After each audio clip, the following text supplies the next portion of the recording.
Kesempatan yang berbahagia ini Allah Subhanahu wa Ta'ala masih memberikan nikmat kesehatan kepada kita semuanya, di mana pada bulan yang penuh berkah ini kita masih bisa menjalankan di antara kewajiban kita, yaitu kewajiban puasa Ramadan dan juga kewajiban untuk senantiasa menuntut ilmu. Kemudian salawat dan salam senantiasa tercurahkan kepada junjungan Nabi kita, Nabi Muhammad sallallahu alaihi wasallam, beserta keluarganya, sahabat-sahabatnya, dan juga orang yang senantiasa meniti jalannya.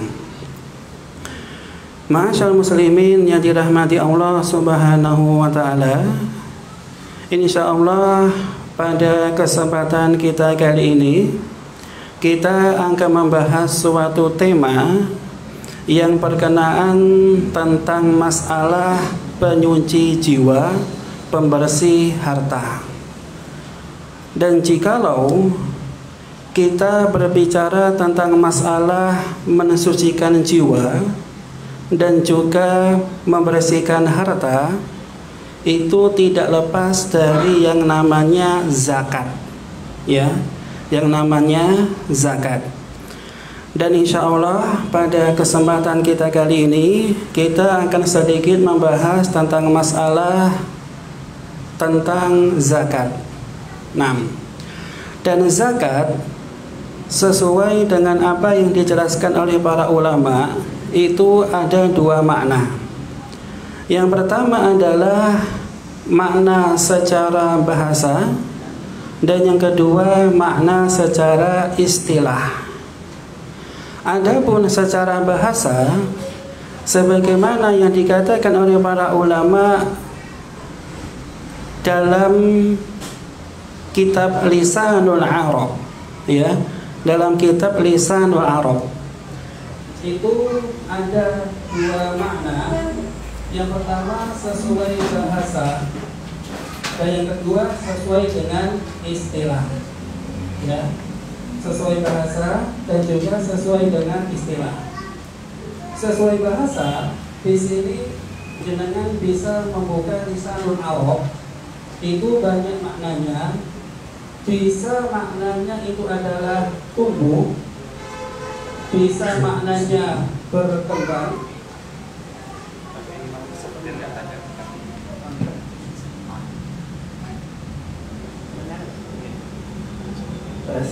tes.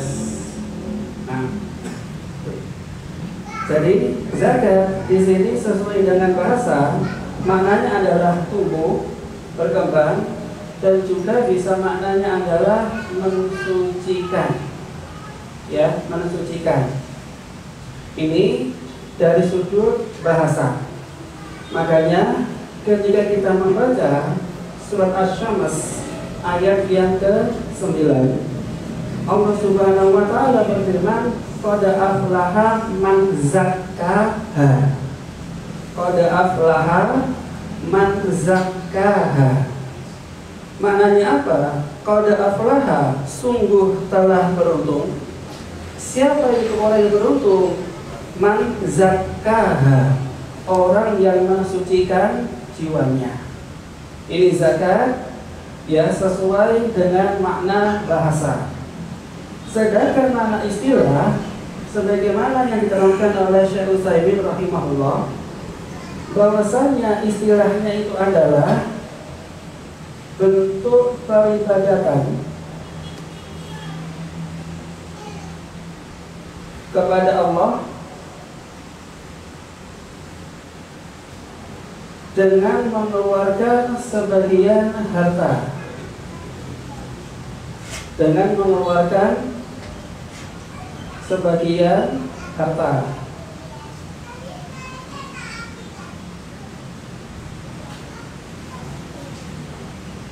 Harta untuk sebagian golongan manusia,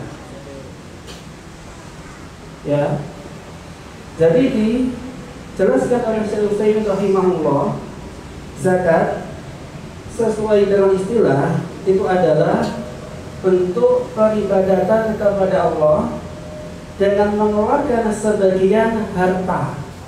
Jadi kalau zakat itu hubungannya dengan harta. Akan tetapi ketika kita berzakat, harta yang kita keluarkan tidak semuanya, namun hanya sebagian. Ya, sebagian.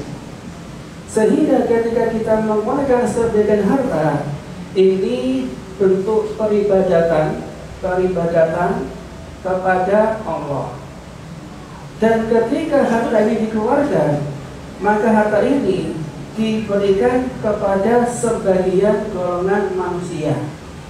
Ya, sebagian golongan manusia. Jadi zakat di sini hanya diperuntukkan kepada sebagian golongan manusia, tidak manusia semuanya.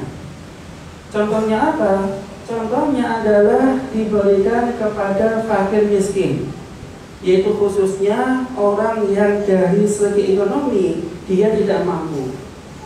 Maka hukumnya mereka berhak untuk menerima zakat. Ya, ini zakat sesuai dengan bahasa dan juga sesuai dengan istilah. Kemudian kita masuk ke hukumnya. Ya, hukum seseorang mengeluarkan zakat. Ya. Jadi hukumnya di sini adalah wajib. Mengeluarkan zakat hukumnya wajib. Berdasarkan dari Al-Qur'an, kemudian hadis dan juga ijma' para ulama. Jadi hukum yang menyatakan wajib mengeluarkan zakat itu ada 3 landasan. Yang pertama itu adalah Al-Quran, yang kedua itu adalah hadis, dan yang kedua itu adalah ijma' para ulama. Ya, sebagaimana yang difirmankan oleh Allah Subhanahu wa Ta'ala di dalam Al-Quran. Ya, dalam Al-Quran, yaitu di dalam surat Al-Baqarah ayat 43. Jadi yang pertama, surat Al-Baqarah ayat 43. Ya. Dijelaskan dalam surat Al-Baqarah ayat 43, Allah Subhanahu wa Ta'ala berfirman, wa aqimus sholata wa atuz zakah. Ya, yaitu laksanakanlah sholat dan juga tunaikanlah zakat. Dan di dalam surat ini Allah menyandingkan antara sholat dan juga menyandingkan dengan zakat. Ya, dirikanlah sholat dan tunaikanlah zakat. Dan sholat sebagaimana kita ketahui hukumnya itu sunnah atau wajib? Wajib. Sunnah atau wajib? Dilihat dulu sholatnya. Ya. Kalau sholatnya itu 5 waktu, zuhur, asar, maghrib, isya, subuh, maka hukumnya itu adalah wajib. Namun jika sholatnya itu adalah sholat rawatib atau qabliyah ba'diyah, maka hukumnya itu adalah sunnah. Adapun yang disinggung oleh Allah Subhanahu wa Ta'ala di dalam surat Al-Baqarah ayat 43 itu adalah sholat 5 waktu. Dan hukumnya adalah wajib. Jikalau sholat itu hukumnya wajib, maka zakat juga hukumnya wajib. Ya, kenapa? Karena Allah menyandingkan antara perkara sholat dengan perkara zakat. Ya, sehingga hukum sholat sama zakat sama-sama hukumnya itu adalah wajib. Ini di dalam Al-Quran surat Al-Baqarah ayat 43. Dan juga dijelaskan dalam hadis, ya, bahwasanya Nabi SAW bersabda, buniyal islamu ala khamsin. Jadi agama Islam dibangun dengan 5 pondasi pokok. Apa aja? Syahadatu an la ilaha illallah wa anna Muhammadar Rasulullah, yaitu bersyahadat bahwasannya tiada zat yang berhak untuk disembahi kecuali hanyalah Allah, dan Nabi Muhammad SAW adalah utusan Allah. Kemudian apa? Wa iqamatis sholati, dan juga mendirikan sholat. Dan yang ketiga, wa itaiz zakati, yaitu menunaikan zakat. Ya, menunaikan zakat. Yang keempat apa? Yang keempat, wala haji, yaitu haji. Dan yang kelima itu adalah wasaumi Ramadan, yaitu puasa Ramadan. Jadi ini 5 landasan pokok agama Islam. Ya. Sehingga kalau ada orang nggak sholat, hukumnya apa? Hukumnya apa? Orang nggak sholat berdosa, ya kan? Sehingga jika ada orang tidak berzakat, hukumnya juga berdosa. Ya. Ini 2 landasan yang menyatakan bahwasannya yang namanya zakat hukumnya adalah wajib. Hukumnya wajib. Kita hapus. Oke.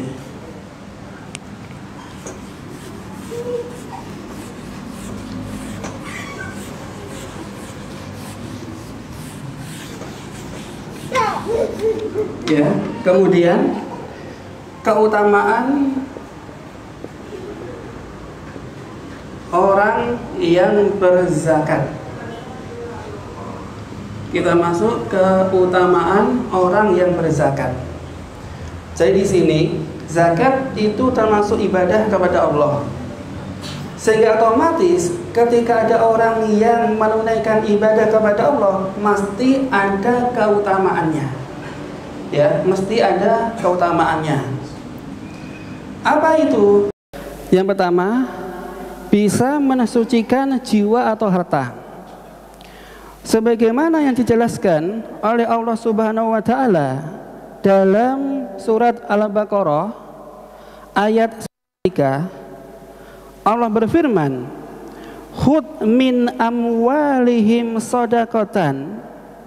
Ambillah dari harta-harta mereka berupa sedekah atau zakat, tutahhiruhum wa tuzakkihim, dan itu bisa mensucikan mereka dan juga membersihkan harta-harta mereka. Ini fungsi yang pertama, mensucikan jiwa ataupun harta.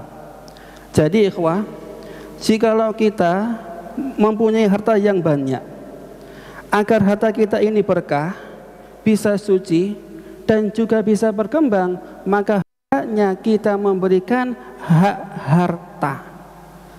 Jadi harta itu punya hak. Apa itu haknya? Kita sedekahkan di jalan Allah. Itu hak dari harta. Makanya ada suatu istilah dari orang tua dahulu, ketika kamu makan ikan, jangan dimakan semuanya, tapi makanlah dagingnya, buanglah durinya. Jadi kalau ada orang Jawa biasanya menasihati anak kecilnya, ojo mangan iwak sak kabai, tapi makanlah dagingnya, buanglah durinya. Maknanya apa? Maknanya adalah ketika kita punya harta, kita nggak boleh menggunakan semuanya untuk pribadi. Akan tetapi harta juga punya hak. Haknya apa? Haknya itu adalah kita sedekahkan dan kita keluarkan zakatnya. Dan insya Allah, jikalau harta kita sedekahkan dan juga zakatkan, harta kita itu akan menjadi suci dan juga bisa menjadi berkah. Ya, makanya ada suatu kisah, ada seorang yang sangat kaya, ya, dia itu orangnya kaya sekali, mobilnya mewah, rumahnya megah, namun dia itu sangat bakhil mengeluarkan zakat. Zakat saja tidak mau dibayarkan, lebih-lebih sedekah. Maka qadarullah, dikarenakan dia itu orangnya bakhil, harta yang dia gunakan untuk menghidupi keluarganya itu enggak berkah. Kenapa enggak berkah? Karena tidak dikeluarkan zakatnya. Dan di antara bentuk tidak berkahnya suatu harta, boleh jadi ketika ada seseorang punya harta yang banyak, namun secara tidak sengaja hartanya cepat ludes, cepat habis. Walaupun pemasukannya banyak, tapi ketika di pertengahan bulan mesti habis. Bahkan ada ketika di akhir bulan sampai ngutang. Dan boleh jadi ketika hartanya nggak berkah, keluarganya ada saja yang kena musibah. Entah ada yang sakit, entah ada yang kecelakaan, dan entah ada musibah yang lainnya, sampai dia mengeluarkan zakatnya. Dan itu maknanya Allah memaksa dia untuk dikeluarkan zakat dari orang yang bakhil. Ya, makanya jikalau kita ingin harta kita berkah dan juga suci, hendaknya kita mengeluarkan zakat sesuai dengan anjuran dari syariat. Ini yang pertama, bisa mensucikan jiwa ataupun harta. Kemudian yang kedua, di antara faedah seseorang mengeluarkan zakat itu adalah dosanya akan diampuni Allah.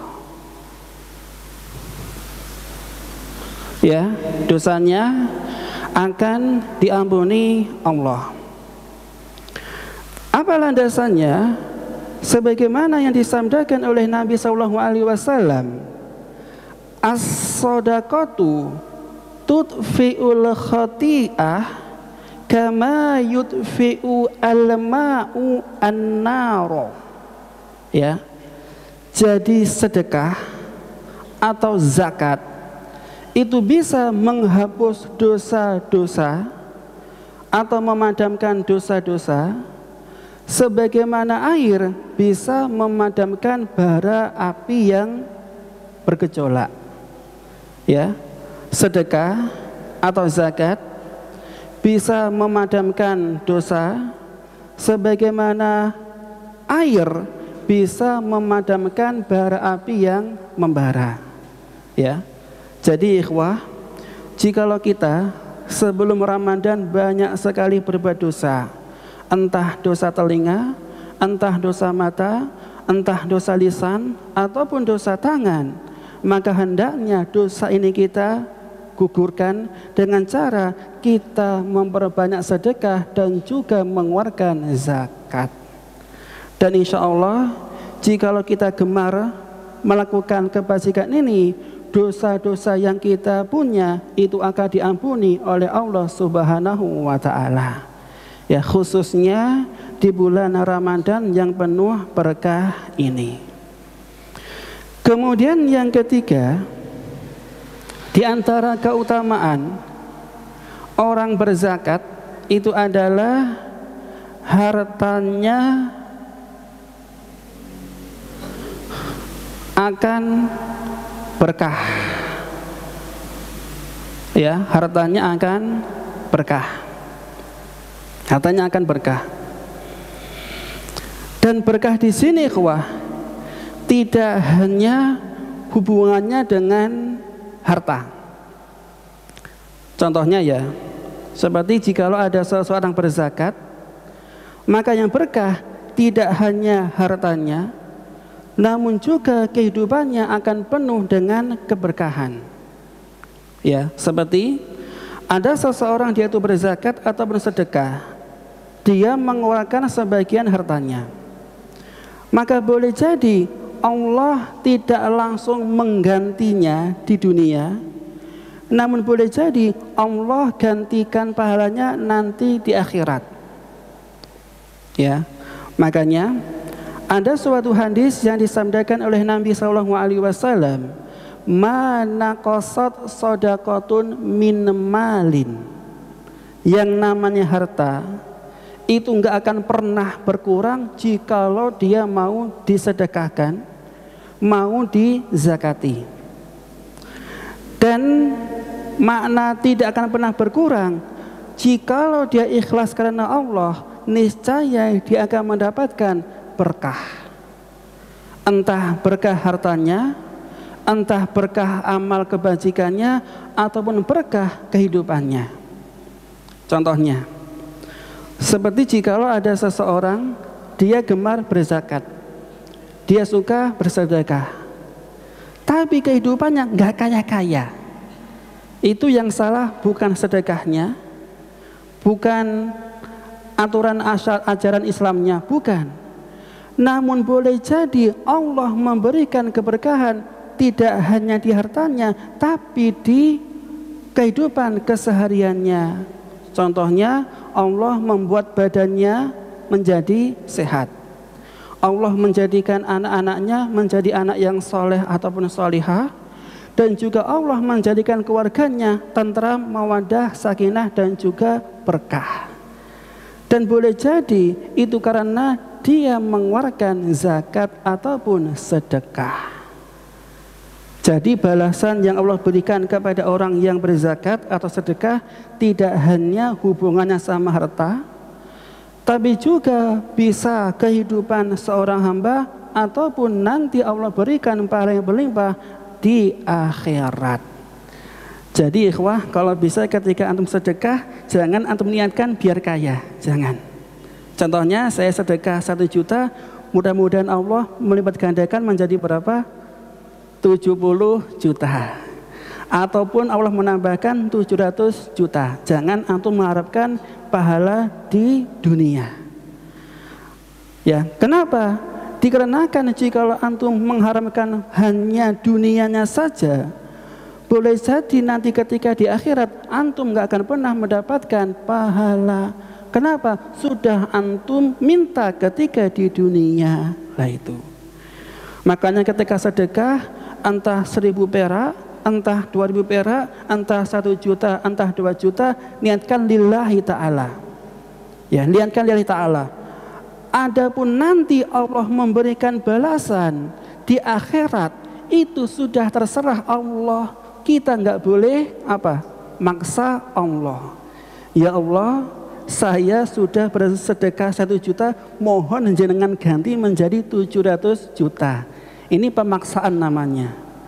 Allah dipaksa, itu tidak etis. Kalau kita memang benar-benar niat ikhlas karena Allah, ketika sedekah, jangan kita langsung mengharapkan agar Allah memberikan ganti di dunia. Tapi kita serahkan kepada Allah, entah Allah memberikan gantinya nanti di akhirat, atau Allah memberikan ganti di dunia, itu haknya Allah. Kita hanya seorang hamba, kewajibannya hanya bersedekah, tidak boleh kita memaksa Allah. Ini maknanya harta akan berkah. Kemudian yang keempat, ya, di antara faidah seseorang itu bersedekah ataupun zakat, dia bisa mendapatkan ruangan yang ada di surga. Ya, ada ruangan di surga. Sebagaimana yang disabdakan oleh Nabi SAW, inna fil jannah ghurafan. Jadi di surga itu ada suatu ruangan. Tura zuhuruha min batiniha. Bagian luarnya nampak dari dalam. Wa batinuha min zahiriha. Dan bagian dalamnya nampak dari luar. Bagian luar nampak dari dalam, bagian dalam nampak dari luar. Maka ada seseorang bertanya kepada Nabi SAW, liman ya Rasulullah, untuk siapa ruangan ini? Maka Nabi SAW bersabda, liman yakni atau bal kalam. Yang pertama, bagi orang yang tutur katanya itu adalah tutur kata yang sopan. Liman atau bal kalam, untuk orang yang tutur katanya sopan. Kemudian wa at'amat ta'am, orang yang suka ngasih makanan kepada orang lain. Dia suka bersedekah dan juga mengeluarkan zakat. Wa ada masyam, dan yang keempat diberikan kepada orang yang gemar berpuasa. Ya. Wasalli wa yusalli fil laili wan nasu niyam. Kemudian juga diberikan orang yang suka salat malam dan manusia lebih suka tidur. Ini diberikan kepada orang yang suka bersedekah, orang yang suka berzakat, dan juga orang yang suka berpuasa ataupun tutur katanya baik. Ini ada 4 di antara keutamaan orang yang bersedekah. Tak duduk ya, sampai berdiri. Nah, kemudian selanjutnya itu adalah hukum orang yang enggan atau bakhil tidak mau menunaikan zakat ataupun sedekah. Jadi hukumnya, jikalau ada orang yang dia itu bakhil, tidak mau bersedekah dan tidak mau mengeluarkan zakat, dia termasuk kategori orang yang fasik. Apa fasik itu? Orang yang berdosa atau orang yang gemar bermaksiat. Dan ancamannya itu adalah sebagaimana yang difirmankan oleh Allah Subhanahu wa taala dalam surat At-Taubah ayat 34 sampai 35. Allah Subhanahu wa taala berfirman, "Walladzina yaknizuna adh-dhahaba wal fiddah wa la yunfikunaha fi sabilillah fabashshirhum bi'adzabin alim." Dan orang-orang yang suka menyimpan emas dan juga perak dan tidak menafkahkan di jalan Allah, maka beritahukanlah kepada mereka, maka bagi mereka siksa yang pedih. Ya, siksa yang pedih. Yauma yuhma 'alaiha fi nari jahannam. Dan juga hari dipanaskan emas ataupun perak di neraka jahanam. Fatukwa biha jibahuhum wa junubuhum wa dhuhuruhum. Dan nanti dahi mereka, lambung mereka, dan juga punggung mereka akan dibakar karena mereka tidak mau mengeluarkan hartanya di jalan Allah. Jadi kalau kita punya harta banyak, contohnya 1 miliar, harta ini dia bisa seperti bumerang, ya, bisa seperti pisau bermata 2. Dia bisa baik bagi kita, namun harta juga bisa membuat kita celaka. Bagaimana harta yang bisa membuat baik? Yaitu jikalau harta yang kita punya kita sedekahkan di jalan Allah, insya Allah itu akan menjadi baik.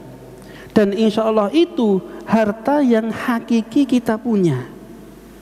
Jadi kalau jenengan punya mewah, rumah yang megah, mobil yang mewah, dan harta 1 M, itu bukan harta hakiki panjenengan.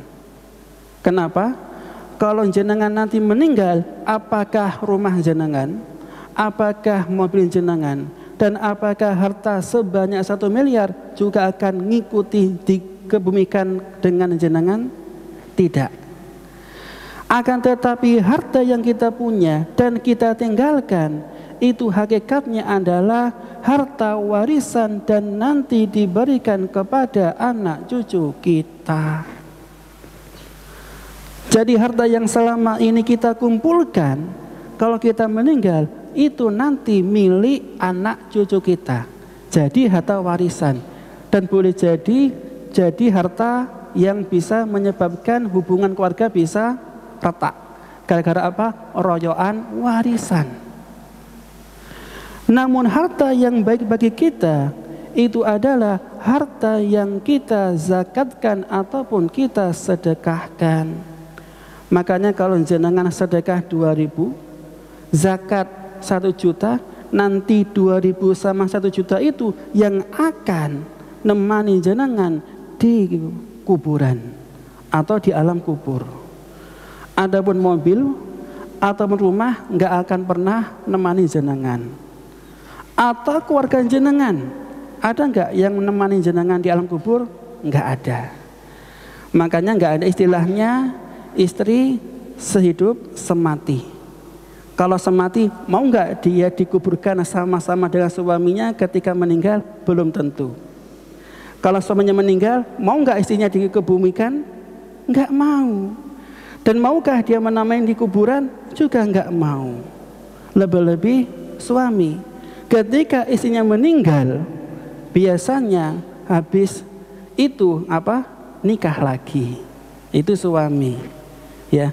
Jadi yang bisa menolong kita dari azabnya Allah, dari alam kubur, itu adalah harta yang kita sedekahkan, harta yang kita zakati.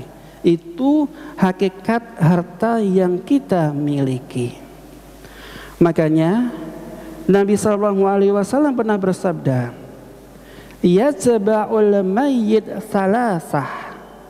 Jadi mayit itu ketika diantarkan ke pemakaman akan diiringi 3 golongan. Yatba'uhu maluhu, akan diiringi hartanya, wa ahluhu, keluarganya, wa amaluhu, dan juga amal perbuatannya. Yarji isnan, akan pulang 2, hartanya akan pulang, keluarganya akan pulang, wa yabqa ma'ahu wahid, dan hanya 1 yang akan menemani dia, yaitu amaluhu, yaitu amal kebajikannya.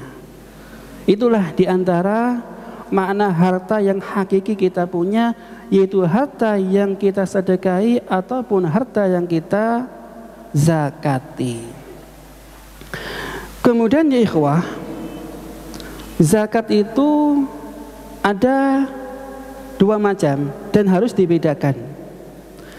Ada yang namanya zakat mal, sama ada yang namanya zakat fitri. Itu beda. Bedanya apa? Jadi kalau zakat mal itu dikeluarkan jikalau hartanya sudah mencapai 1 nisab, sudah mencapai 1 haul, dan hartanya itu bisa berkembang atau milik pribadi. Namanya zakat mal. Di sini siapa yang pernah zakat mal?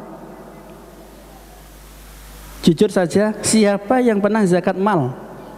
Bapaknya sudah 2, 3, 4. Hanya 4 orang. Dari sekian puluh orang, hanya 4 orang yang sudah mengeluarkan zakat mal. Tapi kalau zakat fitri, saya yakin semuanya sudah pernah. Ya, setiap Ramadan menjelang hari raya mesti dia mengeluarkan zakat fitri. Tapi kalau zakat mal itu beda. Bedanya apa? Kalau zakat mal dia dikeluarkan ketika sudah mencapai 1 nisab dan juga sudah mencapai 1 haul. Itu zakat mal. Apa maknanya nisab sama haul? Kalau makna nisab itu sudah sampai kadar yang diwajibkan zakat, namanya nisab. Tapi kalau haul itu maknanya adalah sudah sampai 1 tahun. baru dizakati. Dan yang ketiga, harta tersebut merupakan kelebihan dari kebutuhan pokok. Bisa dipahami nggak ini zakat mal? Jadi zakat mal itu ada 3 syarat ya. Yang pertama mencapai 1 nisab, yang kedua haul, yang ketiga melebihi dari kebutuhan pokok. Ini zakat mal. Contohnya, seperti jikalau ada orang yang mempunyai emas, ya, emas. Itu nisabnya berapa gram emas kira-kira? 85 gram. Jadi kalau ada di antara ikhwah punya emas dan bobotnya mencapai 85 gram, itu sudah mencapai nisab. Ada yang punya seperti itu? Nggak ada ya? Kalau emas nggak punya, tapi kalau uang punya 2 miliar, Masya Allah ya. Jadi kalau emas, jikalau sudah mencapai 85 gram, itu sudah mencapai nisab. Kira-kira 85 gram itu kalau dikalkulasikan menggunakan rupiah berapa juta? Berapa? 1 gram itu berapa juta? Atau berapa ratus ribu? Berapa? 400 ya, atau mungkin pertengahannya 500 ya. Iya.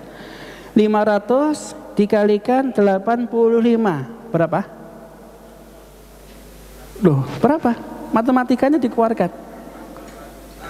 Hah? Berapa, Pak? Nggih, kira-kira 42,5 juta. Bapaknya pengalaman ya, mungkin sudah pernah zakat emas. Sudah, alhamdulillah ya. Jadi jikalau harta emasnya sudah mencapai 85 gram atau kalkulasinya itu sekitar 42,5 juta, itu sudah mencapai nisab. Ya, sudah mencapai nisab. Dan kapan ngitungnya? Ngitungnya adalah ketika emasnya ini sudah mencapai 85 gram. Contohnya, bulan Desember emasnya masih berjumlah 80 gram. Apakah sudah mencapai nisab? Belum.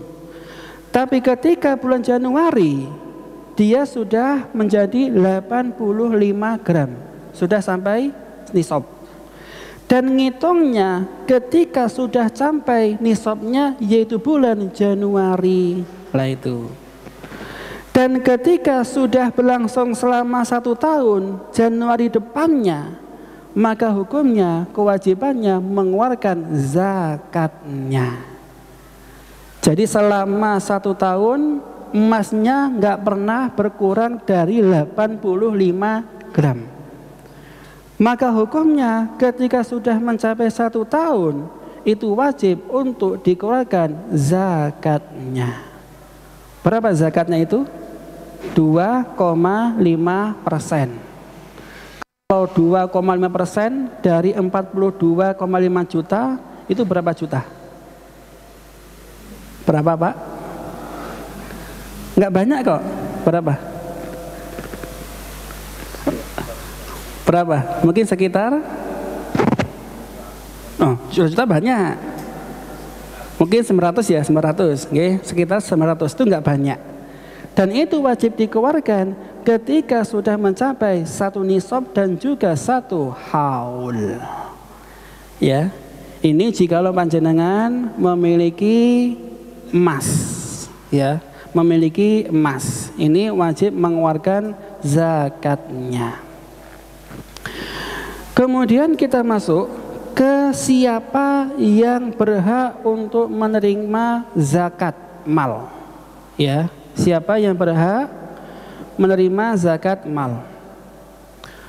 Maka dijelaskan oleh Allah Subhanahu wa taala di dalam surat At-Taubah ayat 60.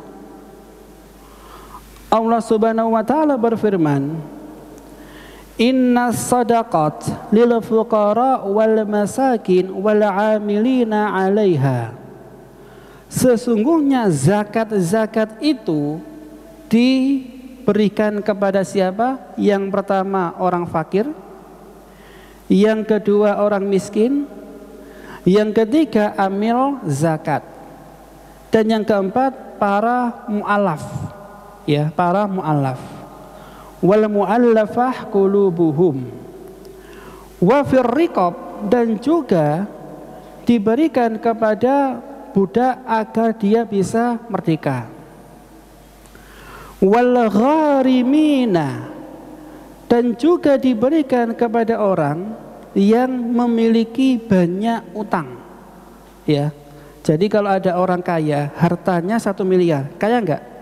Kaya, tapi utangnya 2 miliar, maka maknanya dia termasuk apa? Fakir, miskin. Kenapa? Utangnya lebih banyak daripada uangnya, dan dia berhak untuk menerima zakat. Nah itu. Wa fi sabilillah wa ba'nis sabil. Dan yang ketujuh, orang yang berjuang di jalan Allah, ya, mungkin bisa untuk para mujahid, ataupun bisa diberikan kepada siapa? Orang-orang yang ngajari agama Islam, atau dai ataupun guru ngaji, itu juga bisa. Wa ba'nis sabil, dan yang kedelapan juga boleh diberikan kepada orang dalam keadaan perjalanan. Ini 8 kelompok orang yang berhak menerima zakat, ya. Ini namanya zakat mal. Dan mungkin bagi kita, sebagian kita masih mungkin tabu karena belum pernah mengamalkannya. Tapi insya Allah jikalau jenengan diberi kelapangan hidup, diberikan kemudahan hidup oleh Allah, dan diberikan kelebihan rezeki, maka hukumnya wajib untuk dikeluarkan zakatnya. Insya Allah paham ya ini ya, insya Allah, insya Allah. Sekarang kita masuk ke poin yang terakhir, bedanya sama zakat fitri, ya, bedanya sama zakat fitri.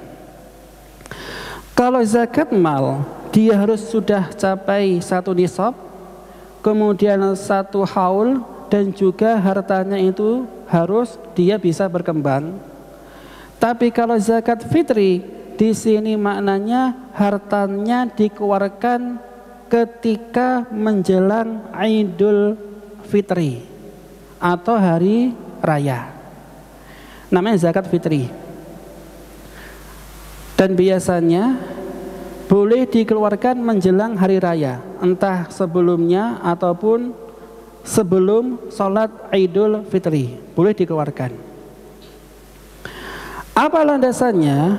Landasannya adalah sebagaimana hadis yang diriwayatkan oleh Ibnu Abbas radhiyallahu anhuma, ia mengatakan, farada Rasulullah sallallahu alaihi wasallam zakatal fitri tuhratan lisaim minal lagawi warrafasi. Nabi sallallahu alaihi wasallam mewajibkan zakat fitri untuk mensucikan orang yang berpuasa dari bersendau gurau ataupun kata-kata yang keji. Makanya biasanya ya, ketika kita puasa 1 bulan penuh ini, sudah 20 hari lebih, di sela-sela puasa biasanya kita nggak sadar apa? Ngerasani. Kita nggak sadar melihat sesuatu yang haram, ataupun kita nggak sadar berkata sesuatu yang kotor. Maka hukumnya untuk menghilangkan dosa-dosa yang kita lakukan ketika puasa Ramadan, kita bisa menghilangkannya dengan cara mengeluarkan zakat fitri. Jadi fungsi zakat fitri di sini untuk mensucikan orang yang berpuasa dari perbuatan-perbuatan dosa. Zakat fitri. Kemudian hukumnya itu adalah wajib, ya, bagi setiap muslim yang berakal. Hukumnya wajib. Cuman di sini untuk masalah zakat fitri Itu kadarnya ulama beda pendapat. Kadarnya ulama beda pendapat. Kenapa beda pendapat? Karena para ulama beda memahami teks nas hadis dari Nabi. Kalau dari Nabi SAW, untuk ukuran zakat fitri itu 1 sok. 1 sok itu berapa kilo? Ulama beda pendapat, ya. Kalau sesuai dengan pendapatnya para ulama, yang namanya sok pada zaman Nabi SAW itu setara dengan 4 mud. Apa itu mud? Siapa tahu mud? Nggak tahu ya? Ya. Sedangkan 1 mud itu adalah 1 cangkupan kedua telapak tangan orang dewasa. Itu 1 mud. Ya, tangan 1 orang dewasa, bukan tangannya anak kecil ya. Tangan orang dewasa itu 1 mud, ya, 1 cangkupan penuh. Kalau 1 sok itu 4 kalinya, 1, 2, 3, 4. Jadi 4 kali cangkupan tangannya orang dewasa. Kira-kira jenengan pernah nyoba enggak? Belum ya, nanti bisa dicoba di rumah jenengan. Bagi orang yang sudah dewasa bisa mencoba 1 sok, ya, setara dengan 4 mud, dan 1 mud itu dengan 1 cangkupan tangannya orang dewasa. Jenengan cangkup sebanyak 4, kemudian jenengan timbang. Kira-kira itu berapa kilo? Yang pernah nyoba berapa kilo kira-kira? Oh, enggak ada yang pernah nyoba? Enggak pernah ya? Oh, enggak pernah.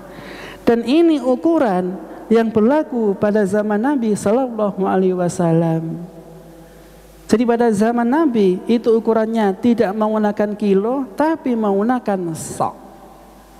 Cuman ulama kontemporer, ulama pada zaman sekarang, ada yang mengkalkulasikan ke bentuk kilogram, ya. Seperti pendapatnya dari ulama Malik, Abu Malik, ya. Itu bila mengatakan yang namanya zakat fitri kira-kira antara 2,15 kilo sampai 2,5 kilogram. Ini pendapatnya Abu Malik. Tapi kalau pendapatnya ulama Syekh bin Baz, beliau mengkalkulasi kira-kira 3 kilogram. Jadi antara 2,5 kilo sampai 3 kilogram. Kalau jenengan biasanya kira-kira berapa kilogram? Berapa? Wah, 1 sak. Tapi untuk banyak keluarga itu. Kalau 1 orang, kira-kira berapa kalau jenengan nimbangnya? 5 kilo. Loh, Masya Allah, berarti jenengan lebih gitu ya? Boleh ya, boleh. Kalau yang lainnya, kira-kira ketika nakar berapa kilo? 3, itu juga boleh. Jadi kalau pendapatnya Syekh bin Baz, kira-kira itu adalah 3 kilo. Jadi kita mengambil pendapat yang lebih aman, yaitu 3 kilo. Jangan mengambil pendapat yang mengatakan 2,1 on kilo. Jangan. Kenapa saya nggak menganjurkan? Ditakutkan kadarnya itu kurang.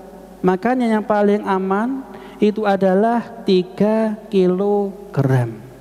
Itu lebih aman, ya, lebih aman. Kalau bapaknya 5 kilo, Masya Allah, ya, super aman, ya, tidak aman lagi, super aman, boleh. Jadi kalau keluarganya jumlahnya 5, ya, berapa anaknya? Oh, belum, istrinya 1, belum 2 ya, oh, Masya Allah.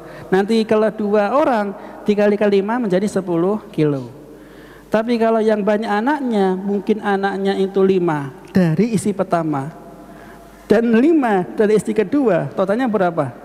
10 anaknya, istrinya 2, totalnya 13 sama dia. Tinggal ngalikan, 13 kali 3 kilo sama dengan berapa kilo?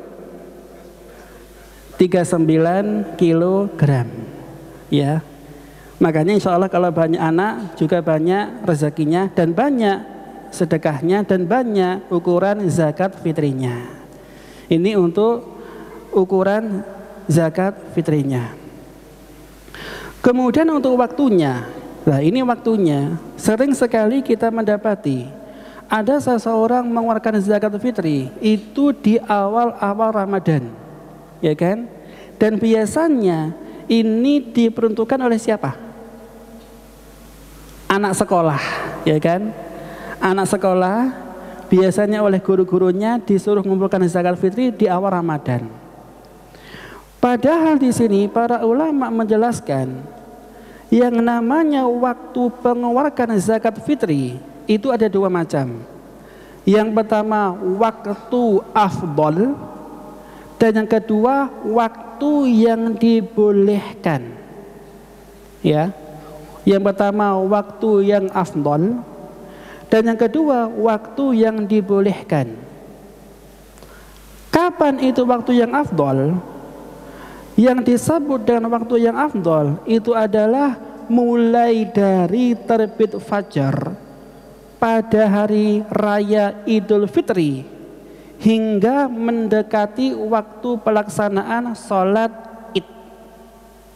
Ya, waktu afdol dari mulai terbitnya fajar pada hari raya Idul Fitri sampai mendekati waktu sholat Id.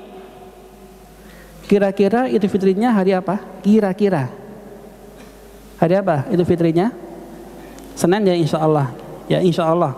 Kalau nggak ada perubahan, kita menunggu ruqyah, ya ruqyah dan juga keputusan pemerintah. Ya contohnya adalah jikalau hari rayanya itu adalah hari Senin, maka waktu yang paling afdol mengeluarkan zakat fitrinya itu adalah dari mulai terbitnya fajar, yaitu waktu subuh. Sampai kapan? Sampai menjelang pelaksanaan sholat Id. Ini yang paling utama. Ya. Dan kadang-kadang kita nggak menggunakan ini, ya kan? Kebanyakan antum mungkin mengeluarkannya kapan? 2 hari menjelang Id. Ya Pak ya?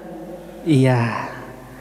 Padahal yang paling utama, yang paling afdol itu adalah menjelang salat Id. Paling utama. Adapun waktu yang dibolehkan, sebagaimana pendapatnya Ibnu Umar dan juga Ibnu Abbas, itu adalah 1 atau 2 hari sebelum Id. Itu boleh. Ya, 1 atau 2 hari sebelum Id. Kalau Idnya hari Senin, jadi hari apa? Sabtu sama Ahad itu sudah boleh mengeluarkan zakat dan itu dibolehkan. Ya, dan itu dibolehkan. Ini pendapatnya Ibnu Umar dan juga Ibnu Abbas. Kalian jangan milih yang mana? Yang afdal atau yang boleh? Loh, kok yang boleh? Kalau jenengan dikasih uang 1 juta sama 100.000, milih yang mana? 1 juta ya kan? Tapi kenapa milih yang boleh? Ya. Amankan dulu ya. Jadi yang paling utama itu adalah sebagaimana petunjuk Nabi, yaitu menjelang sholat Id. Itu yang paling utama. Cuman kalau jenengan merasa mungkin waktunya sempit, maka boleh dikeluarkan sehari atau 2 hari sebelum Id. Dan ini sebagaimana riwayat dari Ibnu Umar radhiyallahu anhuma, bahwasanya beliau radhiyallahu anhuma memberikan zakat fitri kepada orang yang berhak menerimanya 2 atau 1 hari menjelang hari raya. Ya, 2 atau 1 hari menjelang hari raya. Tapi kalau untuk di awal Ramadan itu tidak dianjurkan. Kenapa kok kita nggak dianjurkan zakat fitri di awal Ramadan? Kenapa? Itu ada sebabnya. Jadi dijelaskan oleh Nabi SAW, di antara hikmah kenapa kita diperintahkan mengeluarkan zakat fitri menjelang hari raya, ya, ini ada hikmahnya, adalah tu'matan lil masakin, agar orang-orang miskin itu bisa makan. Jadi kalau hari raya itu hari gembira, nggak hanya hari gembiranya orang kaya, tapi juga orang miskin. Maka ketika kita mengasihkan harta kita atau zakat fitri kita kepada fakir miskin menjelang hari raya, insya Allah ketika hari raya nggak ada orang yang kelaparan. Itu hikmahnya. Tapi kalau jenengan berikan hanya di awal Ramadan, ditakutkan di tengah-tengah Ramadan hartanya orang miskin sudah habis, dan ketika hari raya mereka sedih dan meminta-minta. Makanya paling utama itu diberikan menjelang hari raya dan jangan diberikan di awal Ramadan. Ini diantara hikmah kenapa kita disyariatkan menguraikan zakat fitri. Wallahu ta'ala alam bisawab. Sekian yang bisa kita bahas pada kali ini tentang masalah zakat mal dan juga zakat fitri. Mudah-mudahan bisa bermanfaat dan mudah-mudahan bisa kita ambil faidahnya. Amin ya rabbal alamin. Sekian yang bisa kita sampaikan dan kita tutup dengan doa kafaratul majelis. Subhanakallahumma asyhadu an la ilaha illa anta astaghfiruka wa atubu ilaik. Wassalamualaikum warahmatullahi wabarakatuh.